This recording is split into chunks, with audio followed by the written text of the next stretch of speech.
നിലവാരമുള്ള നല്ല സിനിമ ചെയ്യണമെന്ന ആഗ്രഹത്തോട് തന്നെയാണ് ആ മലയാള സിനിമയിൽ വന്നത്. പക്ഷെ ഇതിനകത്ത് വന്നപ്പോൾ ഇവിടെ എന്താ എന്താ എന്താ caucus, belt, groupism, favouritism, nepotism. അതെ കുറെ നേരം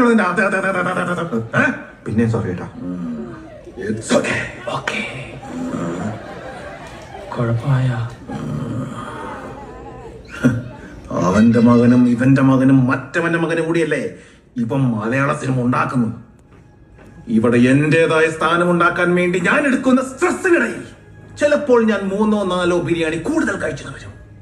അതിന്റെ പേരിൽ ഞാൻ തടി വെച്ച നെഗറ്റീവ് മാത്രം പറയുന്ന ചില സോഷ്യൽ മീഡിയ മെഗലോമേനിയാക്സ് എന്നെ ബോഡി ഷേമിംഗ് ചെയ്യും. ആ ബാധചൂടൻ കളിയാക്കും. ഒറ്റയ്ക്ക് വഴിവെട്ടി വന്നവനാണ് ഞാൻ. ഒറ്റയ്ക്ക്